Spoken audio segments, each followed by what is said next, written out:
Corporate exposure and practical work experience తో 4 years BS programme. పూర్తి వివరాలకు వెంటనే స్క్రీన్ పైన కనిపిస్తున్న నంబర్స్ కి కాల్ చేయండి.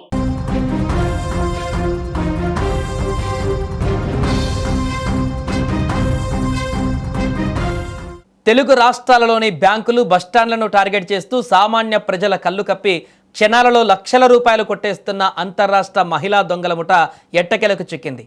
అమాయక ఆడవాళ్లలా నటిస్తూ క్షణాల్లో దృష్టి మళ్లించి పర్సులు బ్యాగులు ఖాళీ చేసే కిలేడీల గ్యాంగ్ తెలంగాణ పోలీసుల వ్యూహాత్మక ఆపరేషన్లో అడ్డంగా దొరికిపోయింది.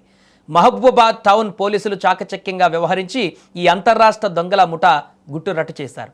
మహబూబాబాద్లోని గిరిప్రసాద్ నగర్ కాలనీకి చెందిన ఓ మహిళ మే 25వ తేదీన తెలంగాణ గ్రామీణ వికాస బ్యాంకుకు వెళ్ళింది.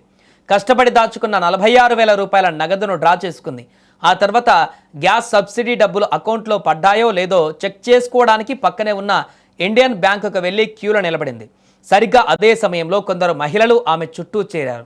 మాటలతో ఆమె దృష్టి మళ్లించారు. అంతే, కట్ చేస్తే ఆ మహిళ బ్యాగులో ఉండవలసిన 46,000 రూపాయల క్యాష్ మాయమైపోయింది. బాధితురాలు లబోదిబోమంటూ మహబూబాబాద్ టౌన్ పోలీసులను ఆశ్రయించింది. అయితే దీనికంటే ముందే అంటే మే 23న తేదీన మహబూబాబాద్ ఆర్టీసీ బస్టాండ్లో ఇల్లందు వెళ్లేందుకు బస్ ఎక్కుతున్న మరో మహిళా పర్సు నుంచి 5,000 రూపాయలను ఎవరో అత్యంత చాకచక్యంగా కొట్టేశారు. బ్యాక్ టు బ్యాక్ 2 చోరీలు జరగడంతో పోలీసులు ఈ కేసును సీరియస్గా తీసుకున్నారు. వరుస చోరీలతో అలర్ట్ అయిన మహబూబాబాద్ టౌన్ సిఐ రఘుపతి రెడ్డి గారి నేతృత్వంలో స్పెషల్ టీమ్స్ రంగంలోకి దిగాయి.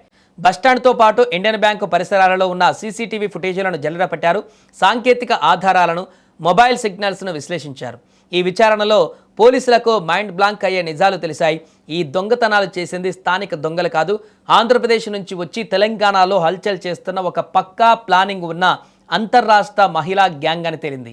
నిందితులు ఆంధ్రప్రదేశ్ రాష్ట్రంలోని తాడేపల్లిగూడెం శివారు యాఘర్లపల్లి పుంత గ్రామానికి చెందిన పట్నాల పోలమ్మ, యారసాని స్నేహ, మన్నవ సుబ్బలక్ష్మిగా గుర్తించారు. పోలీసులు పక్కా స్కెచ్ వేసి ఈ ముగ్గురు మహిళా దొంగలను అదుపులోకి తీసుకున్నారు. అయితే ఈ గ్యాంగ్లో ఉన్న వరలక్ష్మి అనే మరో నిందితురాలు మాత్రం ప్రస్తుతం పరారీలో ఉంది.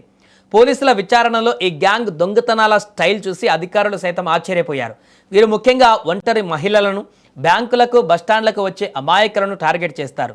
క్యూ లైన్లలో కావాలనే తోపులాట సృష్టించడం లేదా ఏదో ఒక మాట కలిపి దృష్టి మళ్లించడం వీరి స్టైల్. ఒకరు మాట్లాడుతుండగానే మరొకరు చేతివాటం ప్రదర్శించి డబ్బులు కొట్టేస్తారు. అరెస్ట్ అయిన ఈ ముగ్గురి వద్ద నుంచి పోలీసులు 45,000 రూపాయలు దొంగిలించిన నగదును స్వాధీనం చేసుకున్నారు. పరారీలో ఉన్న వరలక్ష్మి కోసం గాలింపు చర్యలు చేపట్టారు. ఈ అంతరాష్ట్ర లేడీ గ్యాంగ్ను చాకచక్యంగా పట్టుకున్న టౌన్ ఎస్ఐలు ఉమా, వెంకటేశ్వర్లు, రుద్రయ్య, రమేష్ చంద్ర, నాగరాజులను జిల్లా డీఎస్పీ ప్రత్యేకంగా అభినందించారు.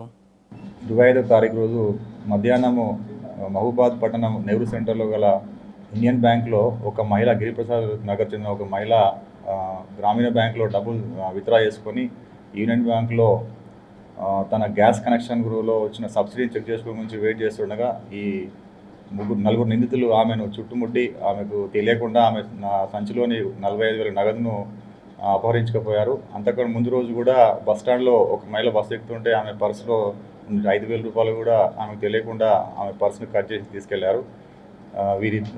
ఈ నిందితులు తాడేపల్లిగూడెం చెందిన వారు.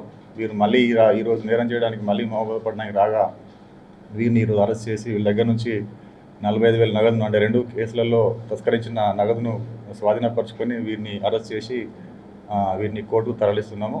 వీరి పేర్లు పూలమ్మ, సుబ్బలక్ష్మి, స్నేహ. ఈ వరలక్ష్మి అనే వ్యక్తి, ఇంకొక వ్యక్తి కూడా నలుగురు చేశారు మొత్తం నేరాన్ని. వరలక్ష్మి అనే వ్యక్తి పరారులో ఉన్నారు. ఆమెను కూడా త్వరలోనే అరెస్ట్ చేస్తాము. ప్రజలందరికీ మేము పోలీసు వారి విజ్ఞప్తి ఏంటంటే సీసీ కెమెరాలు అరేంజ్ చేసుకోమని చెప్పి కోరుతాను. సీసీ కెమెరాలు ఉంటే నేరం జరిగితే నేరస్తులను మనం గుర్తించడానికి వీలుంటుందని చెప్పేసి ప్రజలకు మా పోలీసు వారి విజ్ఞప్తి.